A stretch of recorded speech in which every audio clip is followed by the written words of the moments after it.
Matamgi Manipuri Wari channel asibu tabiriba khwai pumnamakpu taramna okchari. Ngasi amuk lobirasi Future Love nang Kanano mga suba tangkak. Thong adu tablap na thilai. Jessica, nang mutabro. Jessica, sebari singi makok oibana mathanta ka amada tumi. No nganbaga mapanda thong thilakpa aduda mamit adu uirum thong do hangi. Jessica, nang dingan tana.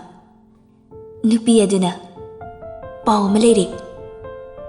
Jessica na amuk manung jango. Nupi adu ka manungda changlaklaga atopana takini haibagum Jessica gi nada tapna pau adu tami.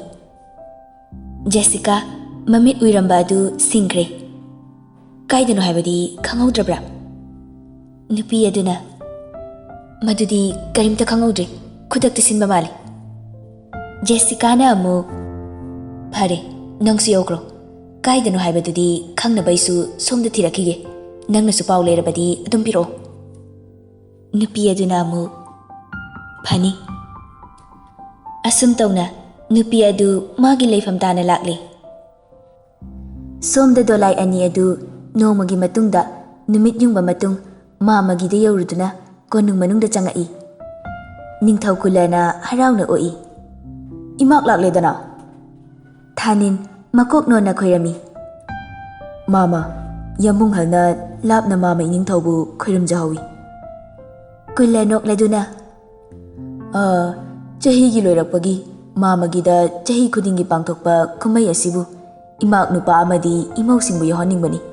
Aduda konung thadokpa yaroidabagi mami ama hairap palakpaduda imak atomboina adum yauzarasanu khalledana. Thanin yambung halsu pabung Ningthau leiri haibadani. Leibaki thabak ayamba yambung halna sinbaduda mataurini mama. Kullana amuk Aisu khangine.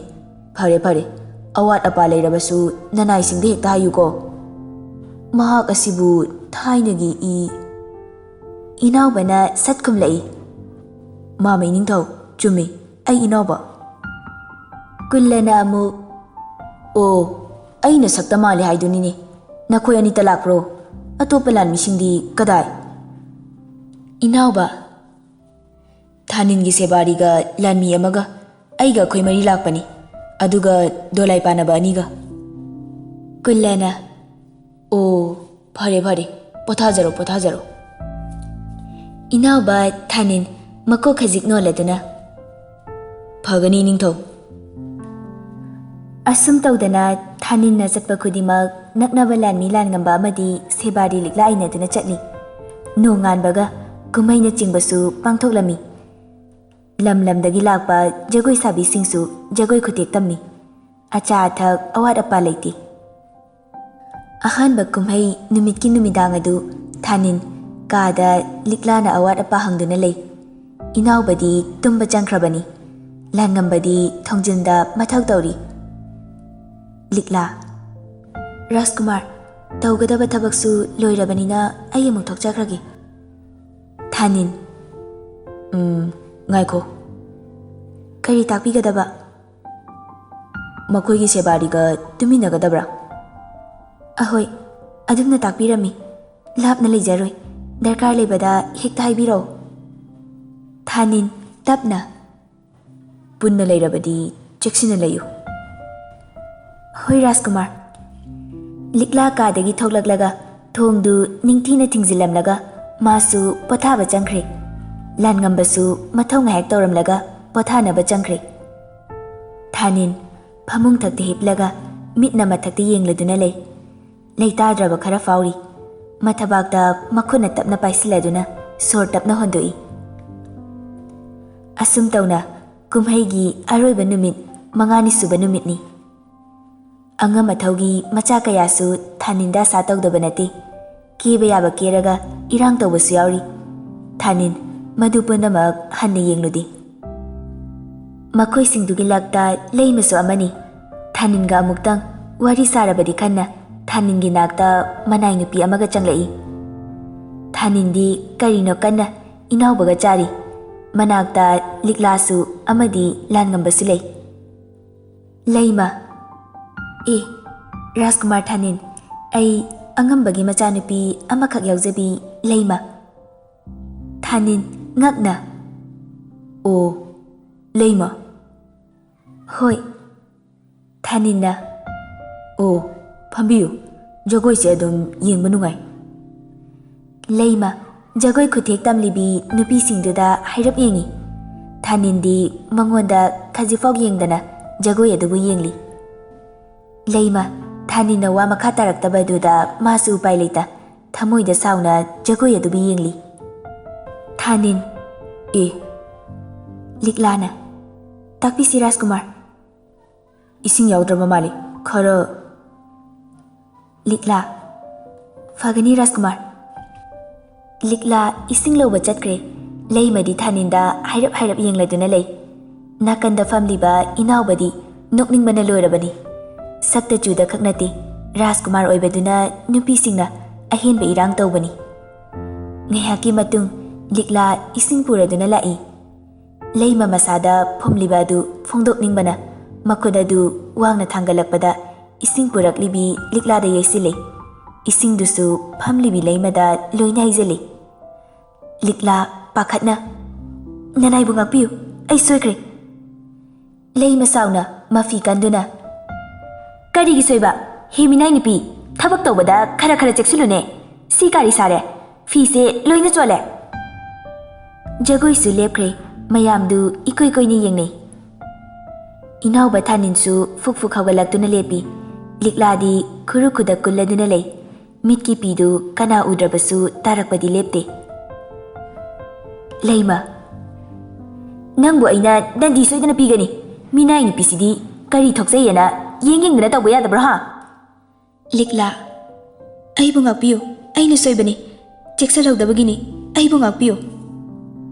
Laymana amu. Aina setliba fizetse mamal kyam tangi nang khangbra. Ngasimak fizose singgadabani. Liklana amu. Aibu ngakpiyu. Aina lankiba soikiba ngaktani. Thanin yengba ngamlaktre.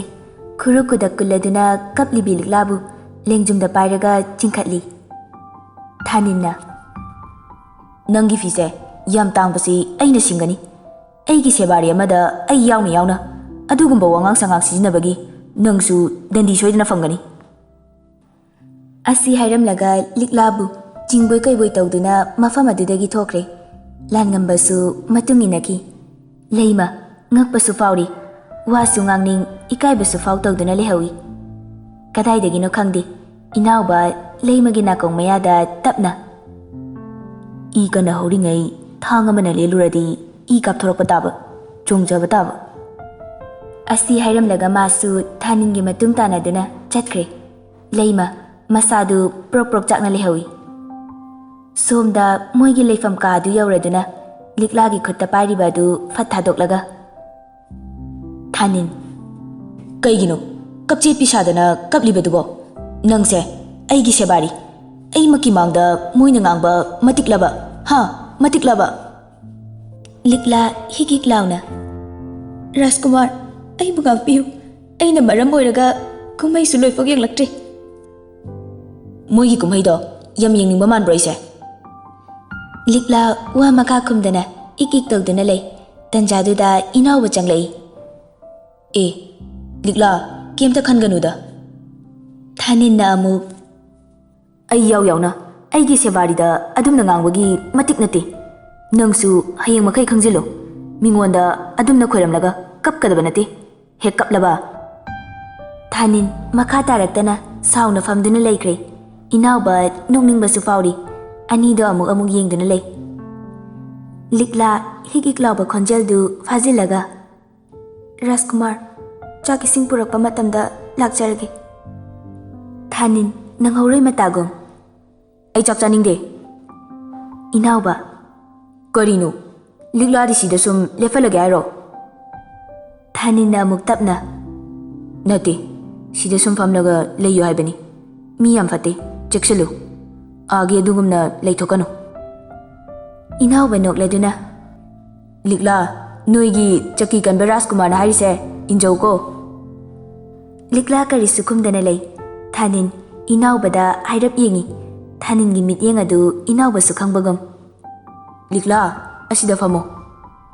Likla na. Yani. Inauba na amu kayam kuina yani. Sum lepke. Thanin khon kalapna. Nahanda yani yani haraga lektharakpado adumna tawge haro. Hojik sida lektharakpada seba tawbinaba leite. Likla karisu khumdana makoina famu hairiba mafam aduda tapna famduna leikre. Inauba nokpa khangba ngamda sor chawna chawna holeduna lei. Inaubagi mawongdu Thanin ikai boy sauning boy. Nang masu khunam sina thajilakani arimbada. Inauba thagi su tharoda khangbo wasile. Kumhai ngahak leplurabasu amuk hana jagoi isaina chingbadu amuk tawkre. Ngasigi thawdok pumba uriba nupa ahum marido hayeng makoina halakpa ngaiduna leikre. Mathangi numita kari thoklagani haiba kanana su khangde. Kumhai su loirabada kulana acha athak potyomna chingba sing hapladuna dolai ani aduga loinaraga miyoi sing adu marai paktamna halakle. Kanasu wa ngangnadi tariba haibabu sagongi khongthang amadi chakana ungbagi makhol khaktani. Thanin amadi Likla lan ngamba yauna mamang thangna chatli. Tungda inauba naitom dolai panabaga lakli. Achinba mafam kaya fauraklabasu asongba nagyata leiba apikpa lambi oiba jaga adu yorakle. Mafam adu yoragadi chatliba sing adu wala ngangnadabana ichikchi. Nakan yetlomda asongba umangsu leiri. Numit masu makon changlamdai matamni. Mangda thawriba Thaningi dolai adugi mangda mamit mamai phimuna yomba nupa ama leplare. Langanba. Nang kanano? Khonjel duda manungda famliba Thaninsu mapanda tholei. Nupa aduna hana langanbada khulai tharaklabada langamba handuna kana lanthingnarapli. Thanin masada thangamadi aduma khuloibana Liklabu tungda thamlaga lakliba nupa singdugi apikpa dolai mathaktuda thangduna masa ngakthoknaba honari. Langamba madi atopa nupa aniga makhada kana thang chainari. Maningda inauba manungdagi. As moi kaidorige dolai chatridubo. Nupa amana. Ibungo khudong thiba nanglaba mali. Inauba manungdagi thuna tholai aduga kumtharaktuna mangda leiriba dolai adu tamna lakpada nakanda langamba phimu setpa nupa amaga thang chainabadu uraga chensilai. So mathaktana atopa nupa amaga thang chainaringai atopa amana Likla tamna thilakpa thang adu Thaninna uraduna ma oina changsilaga thang aduna thinkre. Likla da tamnana thinba lakpa adu Thaninda thillabada nupa adu pakhatna chenkre. Atopa ahumdusu pakhatna chenkre. Rajkumar dolai mathaktuda tutharai. Likla Thaninbu matambakta tuhalaga kapleduna. Rajkumar se mitpango Rajkumar adumna tawkhino. Inauba dolai thakta karakladuna. Thanin Rajkumar kaino tawribasibo. Langambasu tawfam khangdre dolai panaba anidusu kaple. Achikpa asungma mafam oibana hidaksu leite. Thanin mamitu ngayak panglamlaga uisinkhre. Amana amana kaurabasu takhidre. Asokpa mafamdudagi I tarakpasu lepladre. Likla makhon thokna kaple. Rajkumar hogalo si minai nupi ai tamna thilakpa thangado karigi Rajkumar na changsinbirakpano. Aidi manglabasu yaye. Rajkumar di mangba yadiye. Rajkumar di sagai gi manine. Rajkumar purembana Rajkumari singna aibu ngakpiraroye. Aibu ngakpiraroi. Se hogalo ningaitana tumgano. Inaubasu hikik launa kapleduna leikre. Karino tawgadaba haibasu kanamtana khangnadri. Amuk hallabasu nongmagi matam. Konung tamna laklabasu nonganba numit nyungba matung tagani. Inauba kapatoklaga. Langamba Likla kapatoklo. Rajkumar soidani hingani. ꯀꯣꯅꯨꯡꯗ ꯍꯟꯅꯕ ꯇꯧꯔꯁꯤ꯫ ꯊꯥꯅꯤꯟꯕꯨ ꯃꯐꯝ ꯆꯥꯅ ꯃꯅꯨꯡꯗ ꯍꯤꯞꯍꯜꯂꯒ ꯗꯣꯂꯥꯏ ꯑꯗꯨ ꯊꯧꯕ ꯍꯧꯔꯛꯂꯤ꯫ ꯂꯤꯛꯂꯥꯗꯤ ꯊꯥꯅꯤꯟꯒꯤ ꯅꯥꯛꯇ ꯐꯝꯂꯒ ꯊꯥꯅꯤꯟꯒꯤ ꯈꯨꯠꯇ ꯄꯥꯏꯔꯗꯨꯅ ꯍꯤꯛ ꯍꯤꯛ ꯀꯞꯄ ꯂꯦꯞꯂꯤ꯫ ꯃꯤ ꯇꯤꯟꯕ ꯃꯐꯝ ꯌꯧꯗ꯭ꯔꯤꯉꯩꯗ ꯅꯨꯃꯤꯠꯇꯨꯁꯨ ꯃꯌꯨꯝ ꯆꯪꯈꯤꯕ ꯃꯇꯝ ꯅꯨꯄꯥ ꯑꯃ ꯗꯣꯂꯥꯏ ꯃꯥꯡꯗ ꯂꯦꯞꯂꯔꯤ꯫ ꯅꯨꯄꯥ ꯑꯗꯨ ꯑꯍꯜ ꯑꯣꯏꯔꯕ ꯃꯤꯅꯤ꯫ ꯗꯣꯂꯥꯏ ꯂꯦꯞꯄ ꯑꯗꯨꯗ ꯂꯤꯛꯂꯥꯁꯨ ꯃꯄꯥꯟ ꯊꯣꯛꯂꯛꯇꯨꯅ ꯌꯦꯡꯉꯤ꯫ ꯏꯅꯥꯎꯕ ꯅꯨꯄꯥ ꯑꯗꯨꯗ ꯌꯦꯡꯉꯤ꯫ ꯅꯨꯄꯥ ꯑꯗꯨꯗꯤ ꯅꯣꯛꯐꯦꯠ ꯅꯣꯛꯐꯦꯠ ꯇꯧꯅ ꯂꯩ꯫ ꯏꯅꯥꯎꯕꯅ "ꯀꯅꯥ?" ꯅꯨꯄꯥ ꯑꯍꯜꯗꯨꯅ ꯑꯃꯨꯛ "ꯅꯣꯏꯒꯤ ꯑꯁꯤꯕꯗꯣ ꯑꯩ ꯍꯤꯡꯍꯟꯒꯦ. ꯑꯩꯒꯤ ꯑꯄꯥꯝꯕ ꯑꯃ ꯊꯨꯡꯍꯜꯂꯨ." ꯂꯤꯛꯂꯥ ꯏꯅꯥꯎꯕ ꯑꯃꯗꯤ ꯂꯥꯟꯉꯝꯕ ꯍꯥꯏꯔꯞ ꯌꯦꯡꯅꯩ꯫ ꯅꯨꯄꯥ ꯑꯍꯜꯗꯨꯅ ꯑꯃꯨꯛ "ꯌꯥꯅꯤꯡꯗ꯭ꯔꯕꯗꯤ ꯔꯥꯖꯀꯨꯃꯥꯔ ꯑꯇꯣꯝꯕꯗꯣ ꯑꯗꯨꯝ ꯁꯤꯕ ꯍꯥꯏꯕꯗꯣ ꯑꯣꯏꯕ ꯇꯥꯕ." ꯂꯤꯛꯂꯥ "ꯅꯪꯅ ꯀꯔꯝꯅ ꯈꯪꯕꯅꯣ? ꯉꯁꯤꯒꯤ ꯊꯧꯗꯣꯛꯁꯤꯡꯗꯨ ꯅꯪꯅ ꯁꯤꯟꯕꯔꯥ?" ꯅꯨꯄꯥ ꯑꯍꯜ ꯑꯗꯨꯅ "ꯍꯦ ꯅꯠꯇꯦ, ꯑꯩꯅ ꯎꯕ." ꯑꯁꯤ ꯍꯥꯏꯔꯒ ꯈꯖꯤꯛ ꯅꯣꯛꯏ꯫ ꯅꯨꯄꯥ ꯑꯍꯜ ꯑꯗꯨꯅ ꯑꯃꯨꯛ ꯃꯈꯥ ꯇꯥꯔꯛꯏ꯫ "ꯔꯥꯖꯀꯨꯃꯥꯔ ꯑꯇꯣꯝꯕ ꯑꯁꯤ ꯅꯣꯏꯕꯨ ꯍꯤꯡꯍꯟꯕ ꯄꯥꯝꯗ꯭ꯔꯕꯣ?" ꯏꯅꯥꯎꯕ "ꯍꯌꯦꯡ ꯀꯣꯅꯨꯡ ꯌꯧꯕꯒ ꯍꯤꯡꯒꯅꯤ. ꯅꯪ ꯀꯅꯥꯅꯣ? ꯑꯩꯈꯣꯏꯅ ꯈꯪꯗꯦ." ꯅꯨꯄꯥ ꯑꯍꯜ ꯑꯗꯨꯅ "ꯑꯁꯤꯕ ꯃꯤ ꯑꯃꯕꯨ ꯀꯔꯝꯅ ꯀꯣꯅꯨꯡꯗ ꯄꯨꯔꯒ ꯍꯤꯡꯒꯗꯣꯏꯕ? ꯃꯈꯣꯏꯅ ꯊꯤꯜꯂꯝꯂꯤꯕ ꯊꯥꯡ ꯑꯗꯣ ꯍꯨ ꯇꯩꯕꯅꯤ." ꯂꯤꯛꯂꯥꯒ ꯏꯅꯥꯎꯕꯒ ꯍꯥꯏꯔꯞ ꯌꯦꯡꯅꯩ꯫ ꯅꯨꯄꯥ ꯑꯍꯜ ꯑꯗꯨꯅ ꯍꯥꯏꯕ ꯑꯗꯨ ꯌꯥꯔꯦ꯫ ꯑꯗꯨꯒ ꯌꯨꯝꯁꯨ ꯑꯃꯠꯇ ꯂꯩꯇꯕ ꯃꯐꯝ ꯑꯗꯨꯗ ꯌꯨꯝ ꯂꯩ ꯍꯥꯏꯅ ꯊꯥꯅꯤꯟꯕꯨ ꯌꯨꯝ ꯑꯃꯗ ꯄꯨꯁꯤꯜꯂꯛꯏ꯫ ꯅꯨꯄꯥ ꯑꯍꯜ ꯑꯗꯨꯅ "ꯊꯋꯥꯏ ꯑꯁꯦ ꯃꯤꯁꯛ ꯑꯃꯒ ꯌꯦꯟꯅꯒꯗꯕꯅꯤ. ꯑꯗꯨꯒ ꯔꯥꯖꯀꯨꯃꯥꯔ ꯑꯇꯣꯝꯕꯁꯦ ꯍꯤꯡꯂꯛꯀꯅꯤ." ꯏꯅꯥꯎꯕ ꯑꯃꯗꯤ ꯂꯥꯟꯉꯝꯕ ꯌꯦꯡꯅꯩ꯫ ꯅꯨꯄꯥ ꯑꯍꯜ ꯑꯗꯨꯅ ꯑꯃꯨꯛꯀꯁꯨ "ꯂꯤꯛꯂꯥ, ꯃꯄꯨꯒꯤ ꯂꯤꯂꯥꯗ ꯂꯤꯛꯂꯥ ꯑꯣꯏꯌꯦ ꯔꯥꯖꯀꯨꯃꯥꯔ ꯊꯥꯅꯤꯟꯒ ꯊꯋꯥꯏ ꯌꯦꯟꯅꯒꯗꯕꯁꯤ." ꯂꯤꯛꯂꯥ ꯃꯈꯨꯠꯅ ꯃꯊꯕꯥꯛꯇ ꯊꯝꯂꯒ ꯃꯥꯔ ꯍꯥꯏꯕꯒꯨꯝꯅ ꯉꯛꯅ "ꯑꯩꯗꯤ ꯀꯔꯝꯅ?" ꯅꯨꯄꯥ ꯑꯍꯜ ꯑꯗꯨꯅ ꯅꯣꯛꯂꯒ ꯑꯃꯨꯛ ꯍꯥꯏꯔꯛꯏ꯫ "ꯅꯪꯒ ꯊꯥꯅꯤꯟꯒꯒꯤ ꯄꯨꯟꯁꯤ ꯂꯤꯂꯥ ꯌꯥꯝꯅ ꯁꯥꯡꯉꯤ." ꯑꯁꯨꯝ ꯇꯧꯅ ꯂꯤꯛꯂꯥꯕꯨ ꯈꯣꯡꯒꯥꯏ ꯆꯟꯅ ꯐꯝꯍꯜꯂꯒ ꯅꯨꯄꯥ ꯑꯍꯜ ꯑꯗꯨꯅ ꯀꯔꯤ ꯀꯔꯤꯅꯣ ꯁꯣꯟꯈ꯭ꯔꯦ꯫ ꯅꯤꯡꯉꯥꯏꯗꯅ ꯍꯤꯞꯂꯤꯕ ꯊꯥꯅꯤꯟꯗꯤ ꯑꯗꯨꯃꯛ ꯇꯨꯝꯕꯒꯨꯝ ꯂꯩꯔꯤ꯫ ꯊꯧ ꯑꯗꯨꯕꯨ ꯄꯥꯡꯊꯣꯛꯂꯤꯉꯩ ꯂꯤꯛꯂꯥ ꯃꯃꯤꯠ ꯑꯅꯤ ꯑꯗꯨ ꯆꯦꯠꯅ ꯎꯏꯁꯤꯜꯂꯕꯁꯨ ꯊꯥꯅꯤꯟꯅ ꯃꯥꯕꯨ ꯅꯨꯡꯁꯤꯕꯒꯤ ꯇꯧꯈ꯭ꯔꯤꯕ ꯊꯧ ꯃꯌꯥꯝ ꯑꯗꯨ ꯑꯃꯃꯝꯇ ꯑꯣꯏꯅ ꯎꯔꯛꯏ꯫ ꯃꯤꯅꯤꯠ ꯈꯔꯒꯤ ꯃꯇꯨꯡꯗ ꯂꯤꯛꯂꯥ ꯃꯤꯠ ꯎꯏꯁꯤꯟ ꯎꯏꯁꯤꯟꯅ ꯄꯤ ꯃꯔꯤꯛ ꯑꯃ ꯇꯥꯔꯛꯏ꯫ ꯊꯧꯗꯨ ꯂꯣꯏꯔꯕꯗ ꯂꯤꯛꯂꯥ ꯃꯤꯠ ꯄꯥꯡꯂꯒ ꯅꯨꯄꯥ ꯑꯍꯜ ꯑꯗꯨꯗ ꯌꯦꯡꯉꯤ꯫ ꯅꯨꯄꯥ ꯑꯍꯜ ꯑꯗꯨ ꯅꯣꯛꯂꯗꯨꯅ "ꯍꯧꯖꯤꯛꯇꯤ ꯔꯥꯖꯀꯨꯃꯥꯔ ꯑꯇꯣꯝꯕꯒꯤ ꯊꯋꯥꯏ ꯍꯥꯟꯅꯒꯨꯝꯅ ꯍꯟꯖꯜꯂꯕꯅꯤ." ꯂꯤꯛꯂꯥ "ꯔꯥꯖꯀꯨꯃꯥꯔ ꯀꯩꯁꯨ ꯇꯧꯔꯔꯣꯏꯀꯣ?" ꯅꯨꯄꯥ ꯑꯍꯜꯗꯨꯅ ꯑꯃꯨꯛ "ꯇꯧꯔꯔꯣꯏ. ꯃꯥꯅ ꯀꯜꯂꯕ ꯃꯇꯝꯗ ꯃꯥꯕꯨ ꯎꯅꯕ ꯑꯩ ꯂꯥꯛꯀꯅꯤ. ꯑꯗꯨꯒ ꯑꯩꯅ ꯄꯥꯝꯂꯤꯕ ꯄꯣꯠꯁꯛꯁꯤꯁꯨ ꯅꯤꯈꯤꯒꯅꯤ." ꯅꯨꯄꯥ ꯑꯍꯜ ꯑꯗꯨ ꯃꯄꯥꯟꯗ ꯊꯣꯛꯂꯛꯏ꯫ ꯏꯅꯥꯎꯕ ꯑꯃꯗꯤ ꯑꯇꯩꯁꯨ ꯂꯩꯔꯝꯃꯤ꯫ ꯏꯅꯥꯎꯕ ꯈꯪꯅꯤꯡꯅ "ꯔꯥꯖꯀꯨꯃꯥꯔ ꯊꯥꯅꯤꯟ." ꯅꯨꯄꯥ ꯑꯍꯜ ꯑꯗꯨꯅ "ꯀꯔꯤꯁꯨ ꯇꯧꯔꯔꯣꯏ. ꯅꯪ ꯈꯔ ꯆꯠꯊꯣꯔꯛꯎ." ꯏꯅꯥꯎꯕ ꯈꯔ ꯑꯗꯨ ꯆꯠꯊꯣꯛꯂꯒ ꯅꯨꯄꯥ ꯑꯍꯜ ꯑꯗꯨꯅ ꯀꯔꯤ ꯍꯥꯏꯔꯛꯄ ꯇꯥꯗꯧꯒꯤ ꯂꯩ꯫ ꯅꯨꯄꯥ ꯑꯍꯜꯗꯨꯅ "ꯊꯋꯥꯏ ꯑꯅꯤ ꯑꯁꯦ ꯇꯠꯅ ꯊꯥꯅꯕ ꯌꯥꯔꯣꯏꯗꯧꯔꯤ. ꯋꯥꯁꯦ ꯅꯪꯈꯛ ꯈꯪꯂꯣ. ꯇꯥꯏꯕꯪꯁꯤꯗꯒꯤ ꯅꯨꯄꯤꯁꯤꯅ ꯅꯨꯄꯥ ꯑꯃꯕꯨ ꯊꯥꯗꯣꯛꯈꯤꯕꯗ ꯑꯉꯥꯎꯕꯒꯤ ꯃꯁꯛ ꯑꯣꯏꯍꯧꯒꯅꯤ."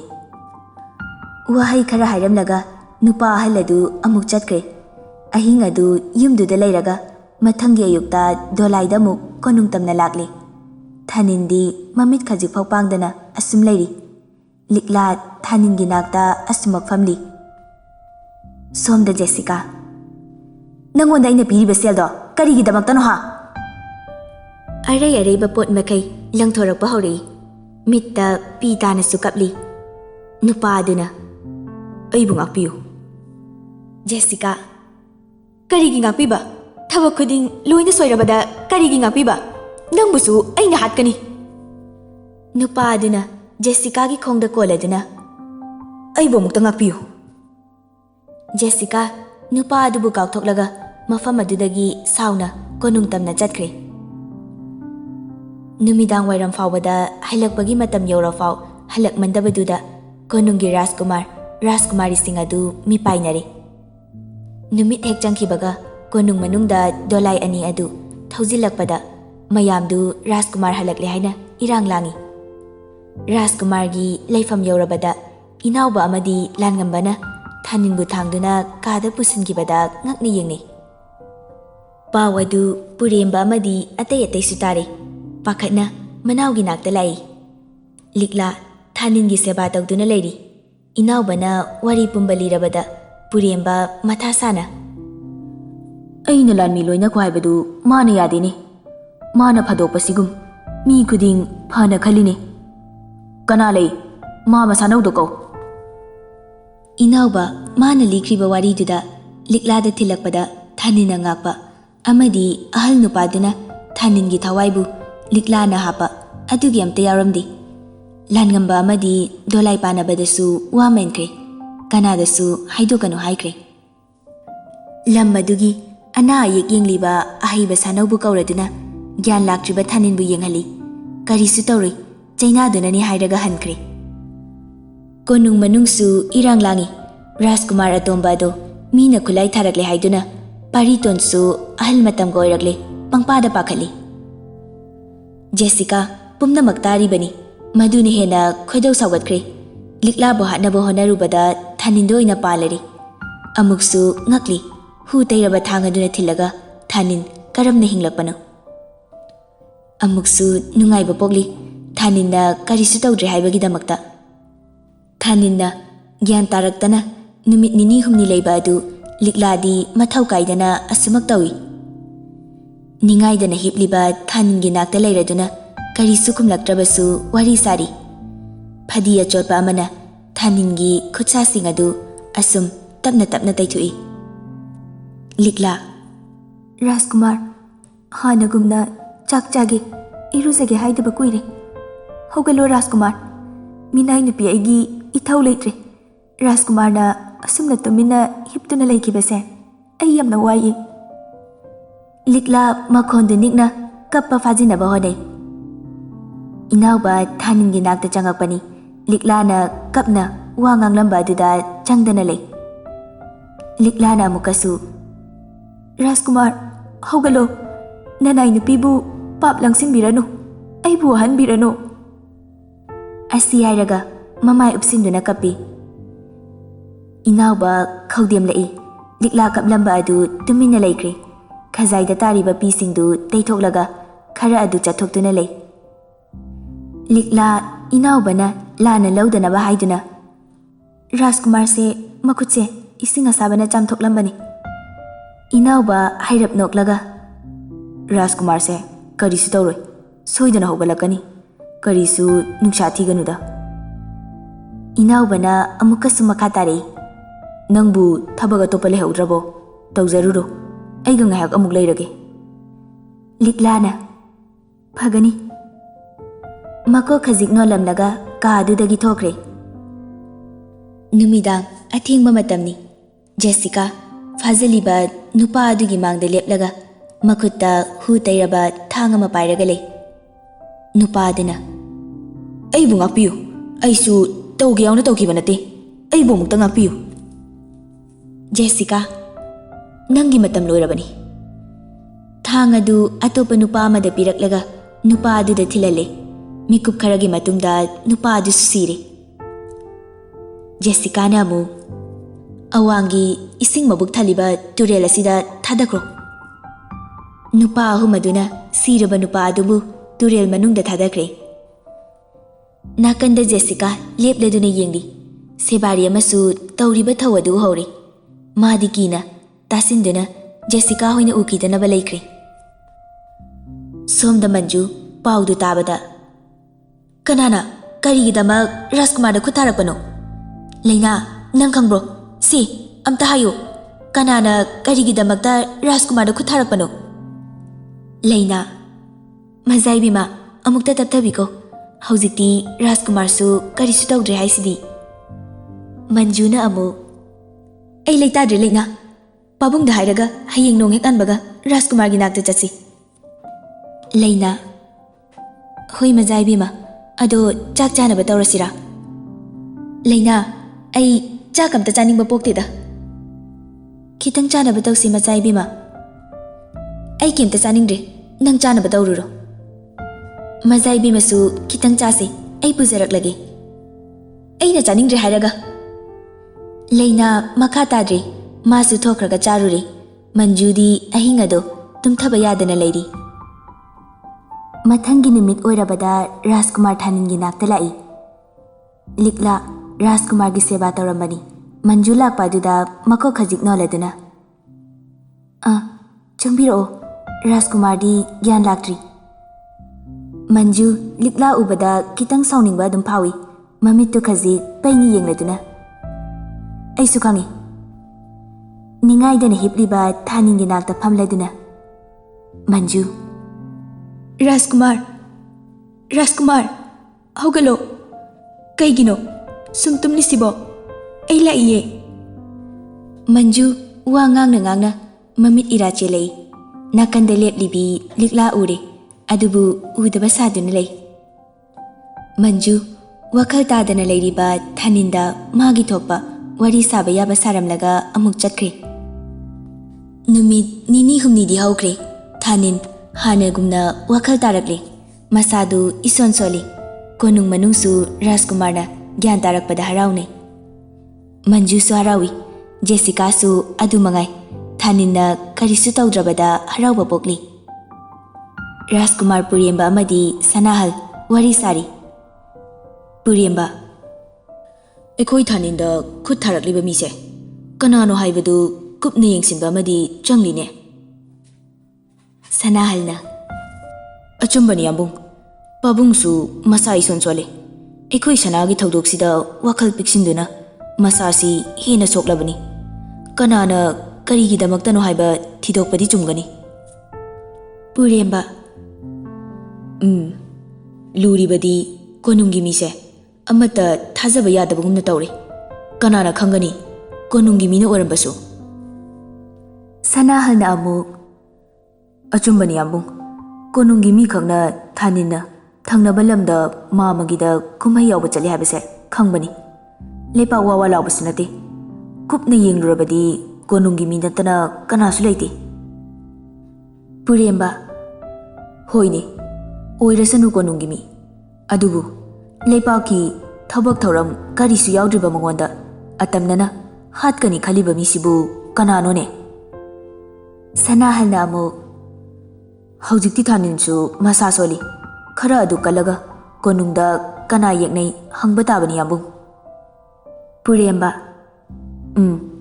ꯃꯗꯨ ꯑꯆꯨꯝꯕꯅꯤ ꯃꯇꯝ ꯈꯔ ꯑꯗꯨ ꯍꯧꯈ꯭ꯔꯕꯗ ꯊꯥꯅꯤꯟ ꯍꯥꯟꯅꯒꯨꯝꯅ ꯃꯁꯥꯗꯨ ꯀꯜꯂꯛꯂꯦ ꯔꯥꯖꯀꯨꯃꯥꯔ ꯑꯍꯜ ꯄꯨꯔꯦꯝꯕꯅ ꯐꯖꯅ ꯍꯪꯂꯕꯁꯨ ꯀꯅꯥꯁꯨ ꯌꯦꯛꯅꯈꯤꯕ ꯂꯩꯇꯕꯅ ꯂꯩꯇꯦ ꯑꯗꯨꯃꯛ ꯍꯥꯏꯔꯤ ꯔꯥꯖꯀꯨꯃꯥꯔꯁꯤꯡꯗꯨꯁꯨ ꯃꯊꯥ ꯁꯥꯔꯤ ꯄꯨꯔꯦꯝꯕ ꯁꯅꯥ ꯃꯊꯪ ꯊꯣꯛꯄꯗꯗꯤ ꯂꯥꯟꯃꯤ ꯂꯣꯏꯅꯔꯁꯤꯀꯣ ꯅꯪꯅ ꯐꯅ ꯐꯥꯗꯣꯛꯅ ꯈꯜꯂꯕꯁꯨ ꯃꯤꯅ ꯍꯦꯛꯇ ꯐꯠꯂꯝꯗꯕꯅꯤ ꯊꯥꯅꯤꯟꯅ ꯑꯃꯨꯛ ꯍꯣꯏ ꯌꯥꯝꯕꯨꯡꯍꯜ ꯂꯤꯛꯂꯥꯒ ꯊꯥꯅꯤꯟꯒ ꯃꯈꯣꯏ ꯑꯅꯤꯒꯤ ꯊꯃꯣꯏꯒꯤ ꯃꯔꯤꯗꯤ ꯀꯤꯁꯤ ꯀꯟꯅ ꯀꯤꯈ꯭ꯔꯦ ꯑꯗꯨꯕꯨ ꯅꯣꯡꯃꯇ ꯃꯄꯥꯟ ꯊꯣꯛꯅꯗ꯭ꯔꯤ ꯂꯤꯛꯂꯥ ꯁꯨꯟꯗꯔꯤ ꯃꯁꯥ ꯉꯝꯗꯕꯒꯤ ꯍꯤꯗꯥꯛ ꯁꯪ ꯇꯥꯅ ꯍꯤꯗꯥꯛ ꯂꯧꯕ ꯆꯠꯀꯗꯕꯒꯤ ꯊꯥꯅꯤꯟꯅ ꯆꯥꯛ ꯆꯥꯔꯤꯕ ꯑꯗꯨ ꯉꯥꯏꯉꯝꯗꯅ ꯇꯧꯐꯝ ꯈꯪꯗꯅ ꯂꯩ ꯊꯥꯅꯤꯟ ꯆꯥꯅ ꯆꯥꯅ ꯃꯃꯥꯡꯗ ꯂꯤꯛꯂꯥꯅ ꯃꯁꯥꯗꯨ ꯂꯩꯇꯥꯗꯅ ꯂꯩꯕ ꯑꯗꯨ ꯎꯔꯒ ꯀꯩꯗꯧꯔꯦ ꯂꯤꯛꯂꯥꯅ ꯑꯃꯨꯛ